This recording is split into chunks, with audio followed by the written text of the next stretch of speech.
All right, ladies and gentlemen, so we are going to attempt to make a Holy Shock or a Deep Holy Paladin SoD guide.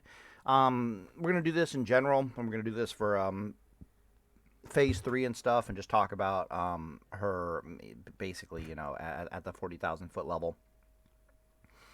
Fair warning, this video is a little late to get out. I told people I would do it like 4 or 5 days ago, but I've been thinking about it a lot, and she really, really, she is she is a nightmare to try to sort out if you know enough about like a Paladin PVP and the tactical situation and yada yada yada.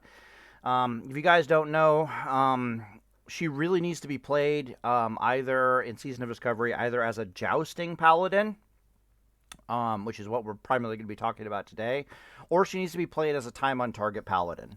If you don't know the history of time on target paladin, I literally invented the damn thing, and I spent all of classic era on Faralina without a good two-handed weapon, so I ended up just playing Holy Reckoning the entire time, but I didn't have a two-hander, so I ended up being... So I didn't have Holy Shock, and I didn't have a good two-hander for Reckoning, but I was still playing Holy Reckoning nonetheless, and basically I just ran around beating people to death with like a one-handed Paladin build.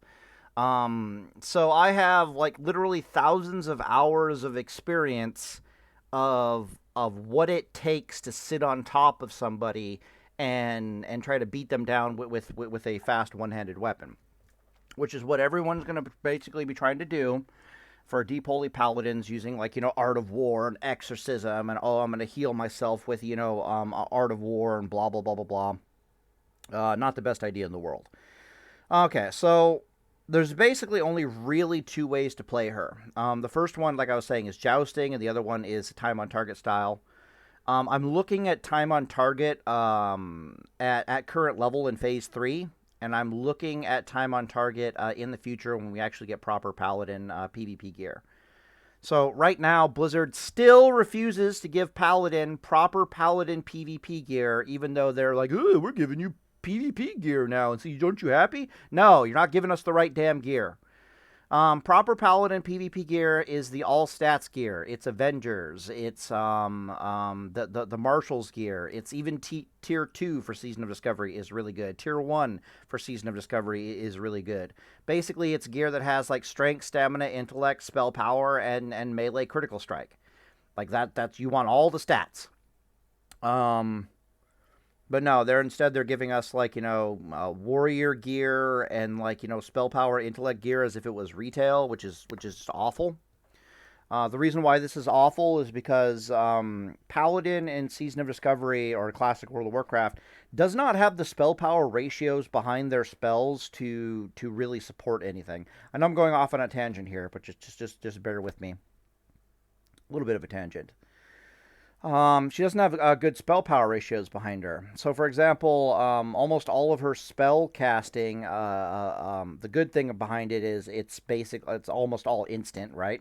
Judgments are instant, holy shocks are instant, exorcisms are instant, hammer of wraths are damn near instant. All of our spell casting is basically instant spell cast. But in Classic World of Warcraft, instant spell casts almost never have above a 50% spell power ratio. Almost every spell cast out of a paladin has a 50% spell power ratio. See if I can't get this. I guess this is just up permanently. That sucks. So, for example, Holy Shock has a 43% spell power ratio behind it, same as a Flash of Light. Exorcism has a 40% spell power ratio behind it, and your Judgment of Seal of Righteousness has around a little bit less than like a 50% spell power ratio behind it. Hard to tell if she's 50% or 48%. She's somewhere in that vicinity. To give you an idea of how bad this is, though, in the grand scheme of things, I've said it before, I'll say it again. A paladin butt naked with a two-handed weapon is doing 80% of their damage. Whereas all the rest of the gear does for you on your paladin is increase your damage by about 25%. That's why it's 80%. If that makes sense. 80%, plus 25% equals 100%. It's a 20% damage reduction, but it's a 25% increase. Math is weird that way. The spell casting is basically the exact same story with such low spell power ratios behind it. Sheath of Light is helping things a bit, but that's only in proper Paladin PvP gear when you have like 700 attack power, yada yada yada. Without proper Paladin PvP gear, Sheath of Light, she's not as good as she could be. So basically, without Sheath of Light, all the attack power and spell power, I guess all the spell power, you only end up having like 220 spell power on your gear. I suppose I can pull it up and we can actually look at it real fast. Left over from my Savix Guide Sucks video. Open. Savix Guide Sucks. Okay, cool. All right, we'll zoom in on it. All right, sweet. So this is basically, and I have this in all the other guides, so I might be kicking a dead dog at this point. This is what your attack power, critical strike, and HP pools, and spell power and plus healing look like when you are properly geared in certain gear sets with Sheath of Light. Without Sheath of Light, you basically have to subtract like 220 spell power from these builds. But as you can see, the hybrid gearing and the Avengers gearing is basically what just about every Paladin is going to want. A Deep Holy Paladin is going to want the Avengers gearing, where you get up to 5,800 plus hit points. You have a decent mana pool. Your critical strike is amazing. Your attack power is quite nice. And, your spell power is absolutely gorgeous at 430 spell power. But what I'm trying to say here is that without Sheath of Light, you only have like 210 spell power in Avengers gear. And she's only increasing your spell damage by about 20% in the grand scheme of things. If you don't believe me, just trust me on this, okay? We'll pull up the calculator and blather away about that for a while. But what this means is that Sheath of Light is coming along and at least doubling the effect of our spell efficiency, but it's only going from a 20% increase to a 40% increase. It's nothing to sniff at, but it's still... if you compare it to spellcasters, so I recently looked into spellcasters. I looked at warriors to see if things were the same for them, and it was when they're butt naked with a two-handed weapon, they have 80% of their damage. I didn't look at rogues, but I imagine it's very similar. But then you look at like elemental shamans and like mages, and what their gear is doing for them is basically increasing their damage output by like somewhere between 100 to 120%. Some of that is coming from their talent tree, to be sure, but it doesn't change the fact that the base damage of their spells is like 400. Like a lightning bolt is doing like 400 damage at best. She has a 70% spell power ratio behind her, and then we start getting bitch slapped by lightning bolts from a Nax-geared shaman. They start doing like 850 to like 900 damage, and you're like, what the balls? So spell power gear and critical strike chance are super, super worth it for actual caster classes, but not so much for Paladin. Anyways, very interesting stuff. All right, what is all... no, so let's get back on track here. So... what does this all TLDR into? So for starters, we're going to examine Paladin, Deep Holy Paladin, as if she was in proper Paladin PvP gear. Okay, that means Avengers, that means mixed gear, that means all stats gear. And then when we're done examining her, we will, at that level, at like a max level 60 builds scenario. And we get an understanding of why she works this way or that way. I'll start talking about how she will actually operate in Phase 3. And the news flash with Phase 3 is that... how do I put this? The time on target Paladin build, where you're trying to use Exorcism... my bad. You're trying to use Art of War and Exorcism, or some combination involving Art of War and a really fast one-hander, right? That's not going to come online until you're actually in your Avengers and all stats gear, right? Because literally, Blizzard's given us gear where it's basically the equivalent of like Tier 2, right? They've given us Tier 2 gear in Phase 3. But yeah, it has a lot of spell power on it, but it's got like a non-existent critical strike chance, and you really, really, really want critical strike if you're doing the Art of War thing. So in reality, you want either Avengers or the hybrid gear because they actually have the critical strike chance to really make Art of War work, and that gear just doesn't exist in Phase 3. So between the two builds, you're going to be stuck with a Jousting build in Phase 3, as opposed to an actual time on target build. But even if we look at it in proper Paladin gear, like max level with all your stuff, the Jousting build is unironically probably superior. Unless we get new runes that change a thing, or they start swapping runes around, this and that, the Jousting build is technically superior. All right, so how the hell did I possibly come to this conclusion? Okay, well, this is the Jousting rune setup right here. The talents don't really matter. You have Holy Shock, like, whoop-de-doo.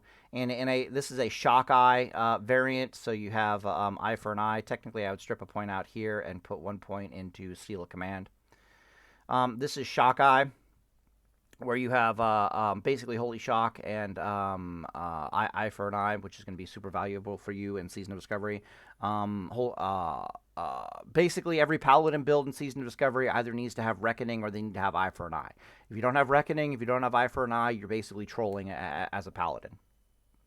Okay. We're going to talk about... Damn it, 1 second. I wanted to talk about... I'm going to talk about the Jousting build, but you have to compare her to something, right? Everything is good in a void unless it's compared to something else. So unfortunately, I have to compare the Jousting build to either Holy Reckoning specifically, where you would literally strip like 5 points out of here. You wouldn't go anywhere near the Retribution tree. All the points would come out of the Ret tree. I can actually do that right now. This is literally Ret Reckoning right here. 1, 2, 1, 2, 1, 2, 3, 1, 2, 3, 4, 1. 1, 2, 3, 1, 2, 3, at least 1, 1, 2, 3, 4, 5, and we're pretty much done. Should have some extra points around here somewhere. There we go. Strip those out. Yeah, strip for me, baby. Oh my goodness, what happened? Don't do it. Boom, and okay, no more points to strip out. Got it. Yeah, I'll put 1 point there. I want the improved concentration aura, even though I probably don't need it. Depends on what gear I'm using. And we may or may not be interested in this right here. So yeah, probably strip a point out here. That's one of the two. And then we put an extra point in there. I could also avoid Blessing a Sanctuary and get 4 out of 4. The reason why I'm putting so many points in here is that this will actually increase the damage of your judgments. It increases your white damage by 8%. It increases your judgment damage by 8%. It'll increase your seal damage by 8%. But this is Holy Reckoning. So we have to compare Deep Holy to other Deep Holy builds. Then we have to compare her to the very simple modification of being a Holy Reckoning Paladin. And Holy Reckoning is probably objectively superior to any Holy Shock build there is. Because you have almost all of the same amount of durability. You have almost no rune demand on you whatsoever. So instead of Divine Storm, you end up being like Seal of Martyrdom. And you don't even take Sheath of Light, because if you touch someone, they probably died. And yeah, this is literally your build. So you got the whole Jousting thing going on with Reckoning, which is amazing.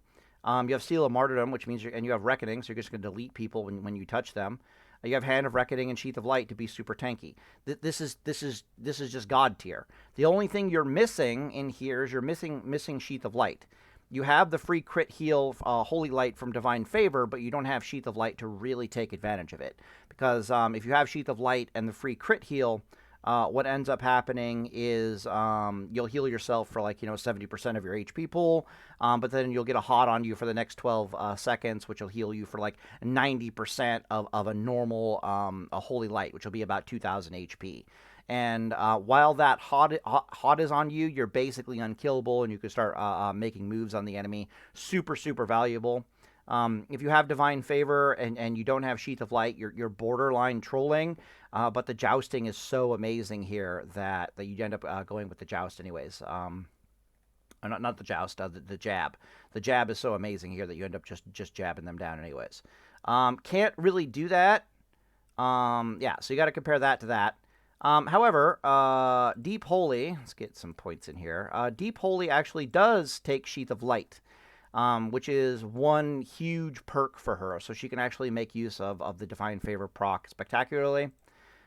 She takes Exorcism. She doesn't take Seal of Martyrdom because she's using SOR, and she ends up using Divine Storm. Okay, so how is this supposed to work? And you may or may not have Crusader Strike.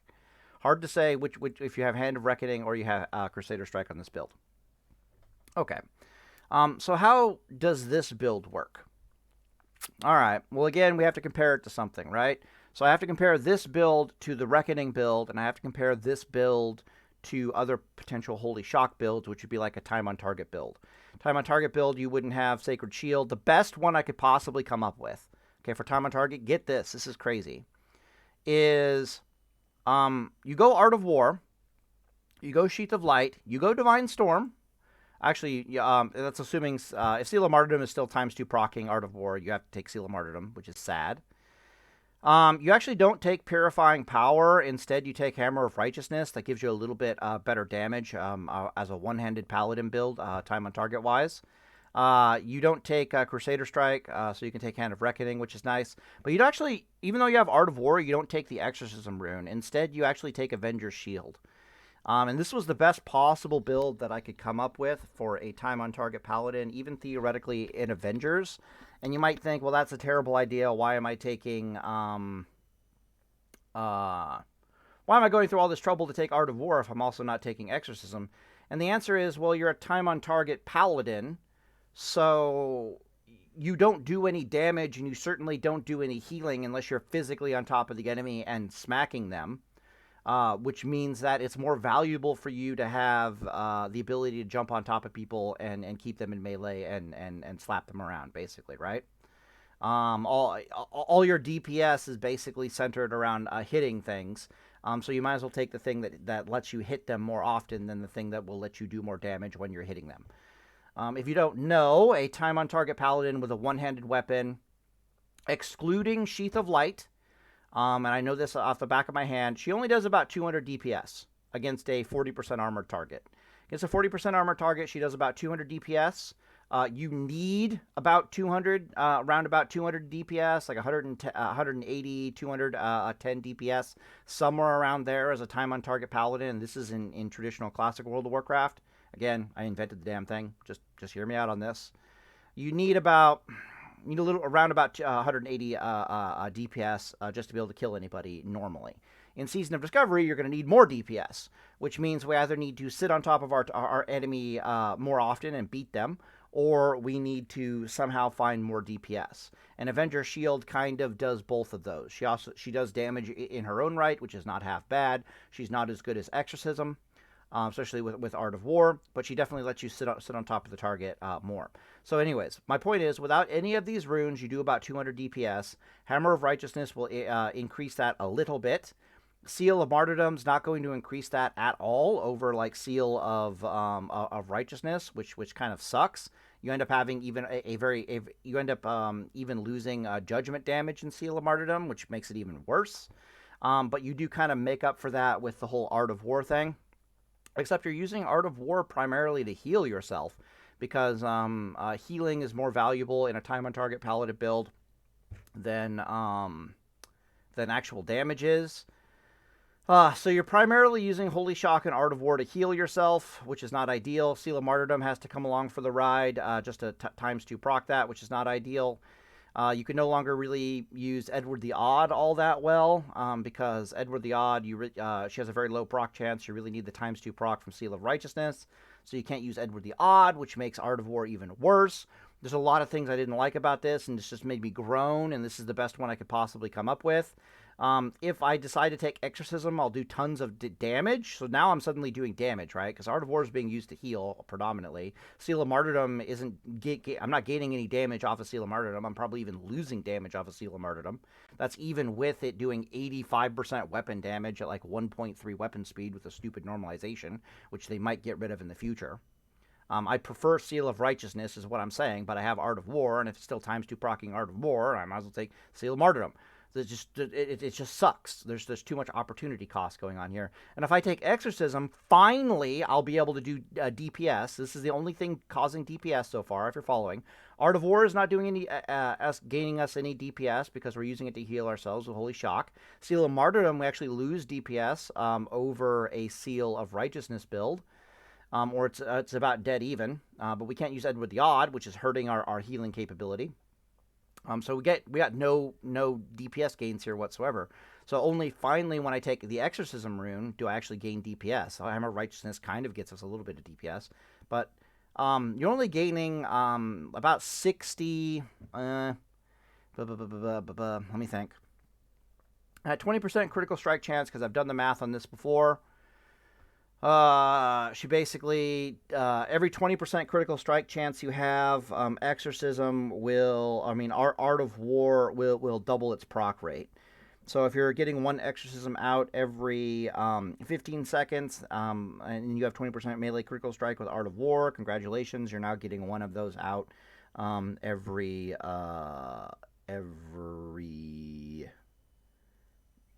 damn it, what is it? Brain died. Every 7.5 seconds. This is a little bit difficult to math because you have Seal of Martyrdom, which is over there, like, times 2 procking all over the place. You're using a very fast one-handed weapon. The math I just gave you is actually for two-handed weapons, but it's more if you have a two-handed weapon and you have Crusader Strike and you have Divine Storm, which causes your two-handed weapon speed of 3.6 or 3 to suddenly become effectively like a 1.6 weapon speed. Yeah. So maybe you're getting 3 times the Exorcism procs at a 20% melee critical strike rate. Wow. Why are you so big, homie? Okay.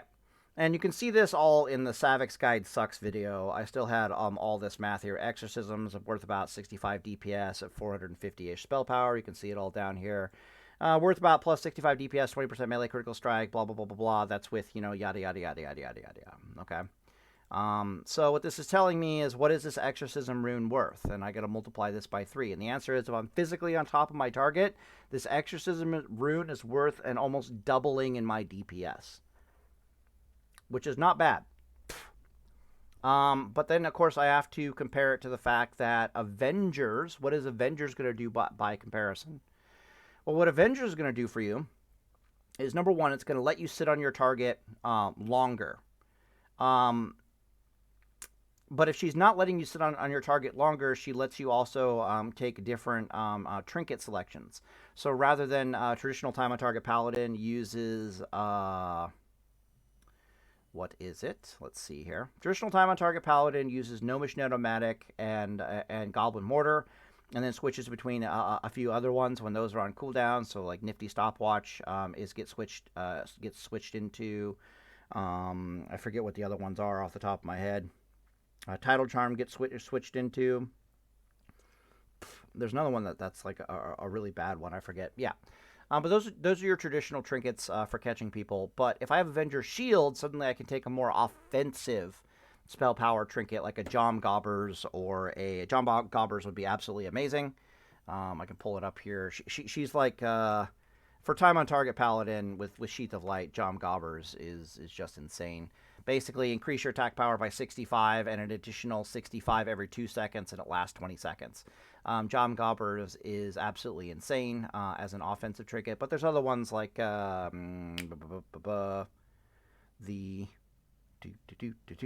Zandalari Hero Charm, plus 200 spell power and 400 healing for 20 seconds. Other great ones, Sheath of Blinding Light comes to mind. Sheath of Blinding Light? Scrolls of Blinding Light. Yeah, Scrolls of Blinding Light. There we go.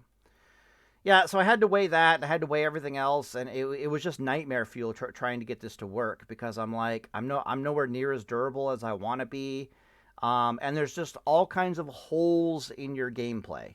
So if you look at this build, it's like, even with the Exorcism rune, let's say you're into the Art of War Exorcism thing. It's like, okay, what if you have to heal yourself? What do you have going on? It's like, okay, well, if you're forced to heal yourself, all you really got going on, you got Fanaticism, which is nice. You have Sheath of Light, which is super good. You have Hand of Reckoning to help keep you alive and give your healing effects when you're low life, like a 25% increased critical strike chance. Eventually, you'll have Eye for an Eye, which will be really helpful. And the Exorcism Rune gives you kind of a jab, right? If you look at the Reckoning videos, I talk at length about the value of jabs. It gives you kind of a jab. This isn't great, but it's not the worst thing in the world either. If you're physically on top of someone, how do you heal yourself starts becoming an issue. You have to hit them. You have to heal yourself with Holy Shock. A traditional time on target paladin will use Edward the Odd and Seal of Righteousness for its ×2 proc, in conjunction with just being an. Also, Seal of Righteousness has ×2 spell pushback, which causes enemy spellcasters to basically want to murk themselves. It's really terrible. But you don't have any of that. It's not bad, right? It's not bad. But let's look at the Jousting one so now that I've done talking about all this, let's look at the Jousting one by comparison. How does her clothes look? Her clothes. I'm not talking. That's not like naked and then clothe yourself. Clothes, as in closing on the enemy. Her clothes. She has a closing jab, which is really nice. Exorcism in conjunction with Holding Shock is a really nice closing jab.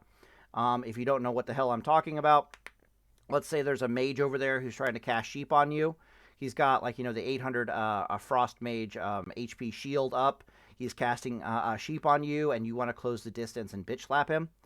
Well, in order to do that, you can Exorcism him. With the Exorcism crits, it'll punch through and cause 1 second of pushback.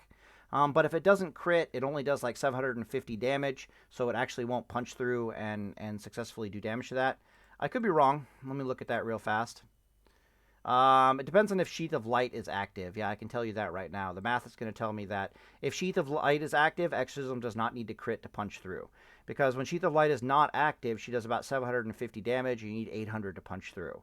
But when Sheath of Light is active, she ends up gaining like an extra, 90 damage on her. So she'll actually punch through. So you have a decent closing jab sometimes with Exorcism alone.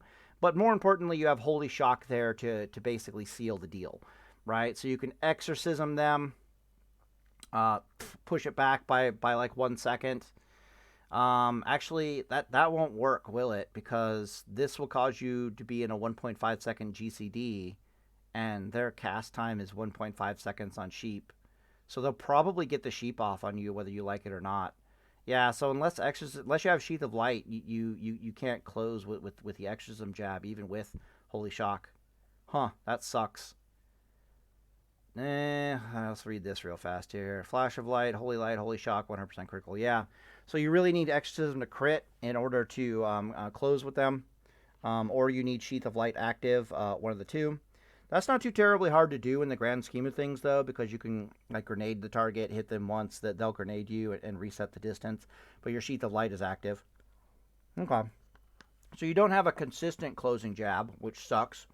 The Jousting, the Reckoning Paladins do. They take Enlightened Judgments, and because you can judge judgments not on a GCD, the seal system is, you can bitch slap them with Exorcism. If it doesn't crit, then you just judge them. It'll punch through. It'll push them back by 1 second, and you can easily smack them in melee. And of course, if you're a Reckoning Paladin, they die. That's the value of having a good closing jab.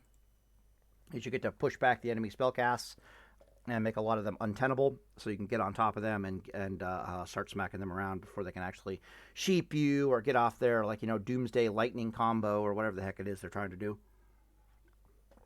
The other nice thing about the jab is that you can use it while running away. So the enemy, like that enemy shaman, is trying to cast a lava burst on you, and you literally just make it. You bitch slap him in the face for like 700 damage and make it. Well, the way it would work is they may or may not have a grounding totem.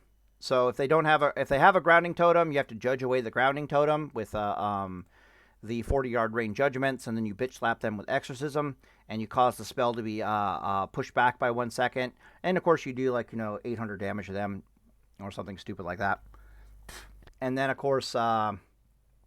You just get to run away while this is happening. So their 2-second spell casts become 3-second spell casts, and they have to root themselves in place.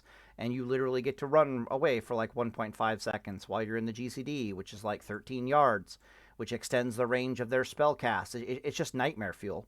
So normally a shaman starts casting at a target at about the 25, 27 yard range mark, because it's, if you try to run at them, you can't make it in time before they get off the 2-second spell cast, and if you try to run away, you usually can't make it in time either, because they have a 36-yard range on their spells.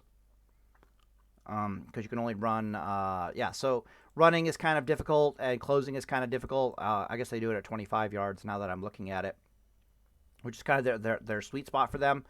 If you make that spell take 1 second longer to cast, it's actually the stuff of nightmares, because it's reducing the spell cast range by like 9 seconds practically, which just makes it untenable. So it makes it very easy for you to run away. And it makes it very easy for you to close and bitch slap them before they can get off even a 1.5 second spell cast. So that'd be like Warlocks, Fears, and Shamans. The jabs are just amazing. And I was thinking to myself that you would have a good closing jab with Holy Shock and Exorcism, but since they put you on GCDs, the answer is maybe not really. You might be able to get off Holy Shock on the target before they get off. Yeah, so I guess you just need Exorcism to crit. That sucks, but at least you have Sheath of Light to back you up. What's really nice about this, you can do the math on Exorcism really fast here.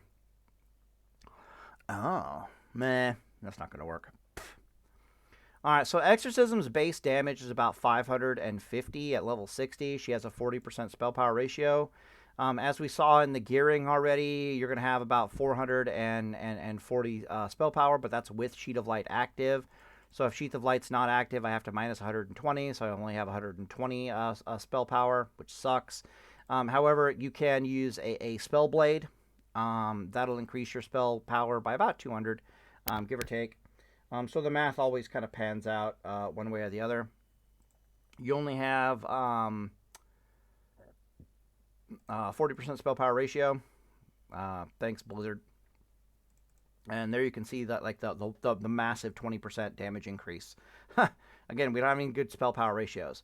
So you can see we're not even doing anywhere near enough damage to punch that 800 HP shield.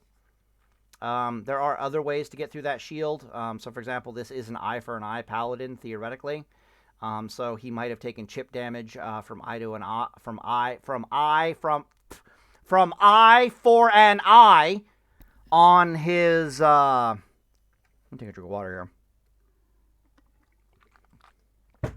All right, on his 800 HP shield, that'll cause a non-critical exorcism to easily punch through it 100% of the time, guaranteed. The other, of course, if you need exorcism to crit, you do have like a 40%, at least a 30% spell critical strike chance with these builds, believe it or not, because you do have holy power, you have fanaticism, and all that stuff. So there's a 40% chance that exorcism alone will punch through and cause the spell pushback. But it's you can't guarantee it, right?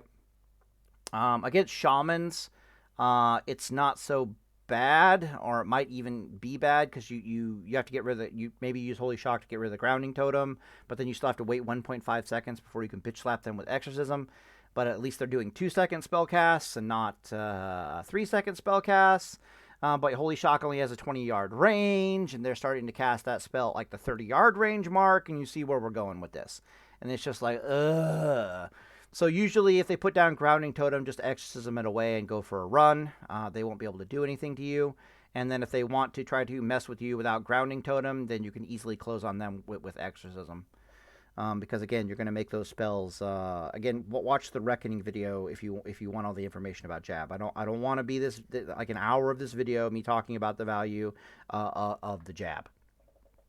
Okay, so she's just weird. But let's do a better build. To hell with this stupid thing. Let's do a better build. Purifying Power. Yeah, we'll keep Hand of Reckoning. We're going to say to hell with Art of War. We're going to do Sacred Shield. We're definitely keeping Exorcism, and we're keeping Sheath of Light. Okay, this is your ideal Paladin build, Holy Shock Paladin build. This is the Jousting build. She is probably the best possible build that I can come up with. 1, and then 4 here, and then 2 here. I think we're done. All right, she's the best possible one I can come up with. Let's talk about why she is the best. Okay. Well, as the name implies, she's a jouster, which means that when she gets on top of you, she can Divine Storm on you. She'll smack you once, Divine Storm on you, and then immediately switch into like a fast one-hander or a Spellblade or something like that. Start beating the crap out of you with a one-hander. Every time Divine Storm is off cooldown, you can very quickly swap to a two-hander, use Divine Storm, and get back into a one-hander and keep giving them the business. This is a very one-hander friendly build. You get to use Seal of Righteousness with this, which means you can also use Edward the Odd, which is which greatly increases your healing. You have Sacred Shield. I've done the math on Art of War at 20% critical strike chance with Seal of Martyrdom, and you're using Holy Shocks to heal yourself. Sacred Shield and healing yourself with Art of War Holy Shock are virtually identical in their healing capability. They are super, super, super close to each other once you factor in everything, especially with Hand of Reckoning. What else is there to say about Sacred Shield? Oh, but Sacred Shield is there for you if you need to survive a burst, unlike Holy Shock. Sacred Shield is there if you're heal locked, unlike Art of War Holy Shock, right? So Sacred Shield is just better under just about any combat circumstance than Holy Shock, with the sole exception of having Art of War and being physically on top of the enemy. So from a healing survivability perspective, Sacred Shield is actually objectively superior to Art of War, Holy Shock, Seal of Martyrdom, all that stuff. Since we're not taking Seal of Martyrdom, next thing you know, we get to take Divine Storm. So now we have some jousting capability. When we get on top of someone, we're not limp dicking hitting them anymore. We can actually smack them pretty damn hard. This does come at the expense of Hammer of Righteousness, but Purifying Power is actually better. So Hammer of Righteousness will probably hit just about as hard as a two-handed Divine Storm, but then you also get to take Purifying Power, which is doubling up on a DPS increase. Hand of Reckoning is still there. You may or may not need Hand of Reckoning because Sacred Shield is not going to mess around. You do have Sheath of Light with your Divine Favor, which is awesome. Crusader Strike, yeah, this would just make your jousting even better. If you're in BGs, you probably want to use this setup. If you're like open world PvP or dueling, Hand of Reckoning is probably better. Really depends on if you need the damage or the survivability or not. That's a very flexible rune slot right there. But you have kind of a jab going on here. And the way that the jab of this paladin works is he presses W a lot at the enemy. So the Reckoning Paladins like to jab and kind of back up, or to jab and heal themselves until they have a Wreck Bomb. They don't really like doing jabbing the enemy at range and pressing W towards them because they don't have to. Exorcism has a 30-yard range and is instant cast, and their Judgments have a 40-yard range and are instant cast, so why the hell close to the target? This Holy Shock Paladin's a little bit different because she needs to get within 20 yards to use Holy Shock. And more importantly, she needs to get within 10 to 13 yards, especially if the target's moving, it's 13 yards. She needs to get within about 13 yards of the target in order to start pelting them with Judgments. But the number one reason why this is better is because when you ask yourself the question, what if the enemy runs away from me, right? With the other builds, the answer...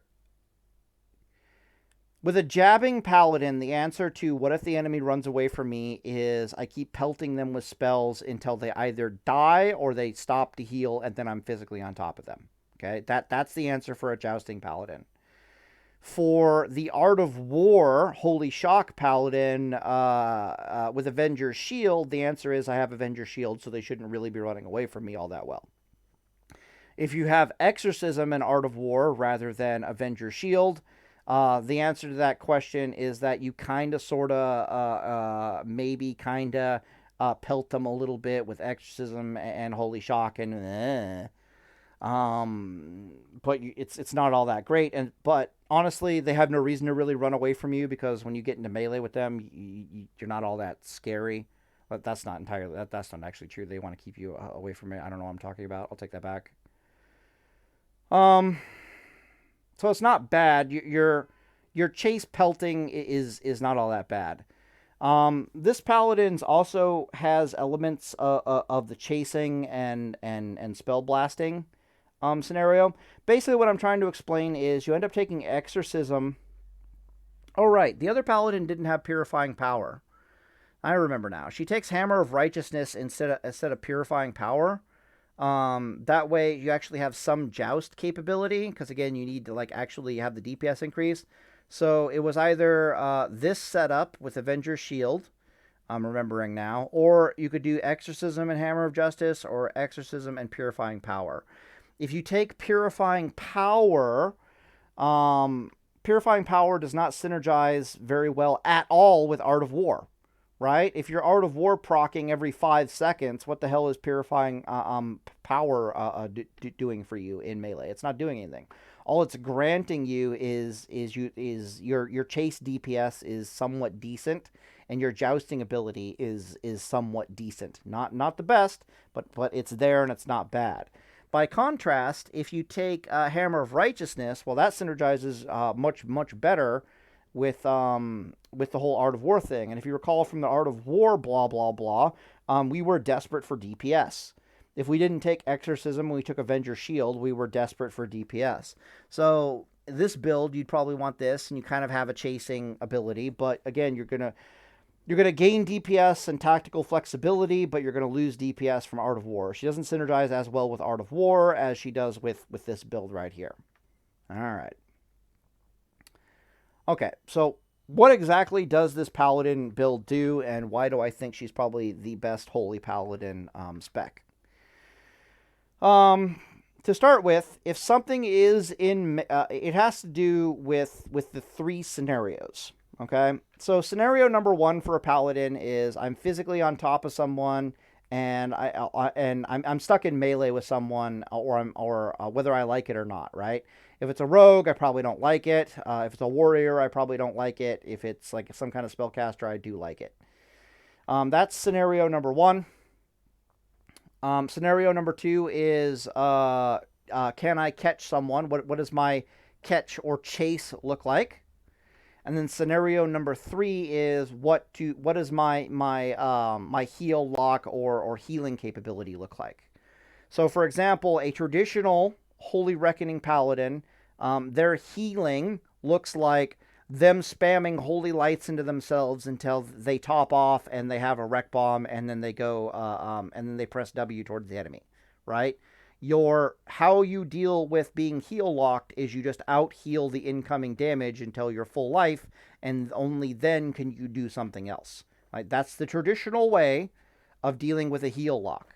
Now that we have jabbing as a viable option, we have a secondary thing where we can jab the enemy, make their spells do damage to them, make their spells take 1 second longer to cast, and we could just run away until the cooldown is back up, and then come back and do it again.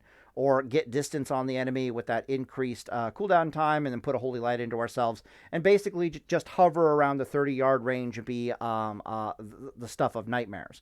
You can also use backpedaling to really become the stuff of nightmares with the jab. Okay, so you gain that, which is pretty cool. When you press W towards the enemy, and you're trying to catch them, traditionally we have to do certain things in order to catch people, or we have to do certain things in order to survive the incoming burst, and that's how we catch people. But now that we have potentially the jab on the table, we can actually close that distance much better in Season of Discovery. So you don't need to be as survivable closing that distance, which saves us, like, healing potions and whipper root tubers and certain trinkets and all that stuff, which is nice. If the enemy just runs away from us in a straight line, it used to be that us paladins had no counterplay to this. That mage blinks and just runs away from me in a straight line. What's my counterplay as a paladin unless I literally have Goblin Mortar and Gnomish Nanomatic? What's my counterplay if I don't have Repent? What's my counterplay if I don't have Avenger's Shield? I got none, right? Homie just runs away in a straight line. But if you have the Joust, the counterplay is you just keep pelting them with spells until they die. They can't drop combat. They can't mount up. They can't go invisible. It's the stuff of nightmares. Okay? And the last thing, of course, is what happens if you're physically in melee with them? Well, if you have Art of War, you're happy to be in melee with them, and if you don't have Art of War, you better have some other stuff that makes you happy to be in melee with them. Either incredible survivability with HOTS and durability and Divine Storm and all that stuff, or, you know, you just need to not get into melee with people as best as you can and just pelt them to death. This build does everything. She's like a jack of all trades, master of none. The only thing she's a master of is she is incredibly durable. Okay, she's probably the most durable Paladin build in the entire game. Why? Because unlike the other, like, this is basically a viable Holy Reckoning build, except rather than Holy Reckoning, rather than Reckoning, you have Holy Shock if you want to increase the healing capability for some reason. This thing is monstrous in the durability side of things, and as you're going to see, she's actually really, really good everywhere else. Okay, so I've been blathering away. Sorry, the theory crafting is very fresh. So you're just going to have to, like, literally, the video doesn't actually start until the 45-minute mark. It is what it is. I'll make sure to put that in the comment section here. But let's look at your ranged DPS with this stupid thing. And this is why jousting or chasing is really good in this build. So Exorcism, like I said, she does about 550 damage base. You're gonna have in this build, it's going to assume you have Sheath of Light active because you're going to use Goblin Mortar and Gnomish Detomatic to still catch people. You're like a jousting pseudo time on target a paladin build. Divine Storm and Exorcism and Sheath of Light are causing you to basically be jousting. And then everything else, Sacred Shield and Hand of Reckoning and Sheath of Light are also causing you to be a time-on-target monster. And then Exorcism and Purifying Power in conjunction with Fanaticism, everything else going on here, is giving you an amazing chase. So your chase is amazing. Your jab is amazing in the chase. You're incredibly durable if you need to stop and heal yourself. If you need to time on target, you're going to be a monster at that, even though you're not going to be as good as the Art of War Paladin. If you're stuck in melee for whatever reason with someone, you're the most durable thing.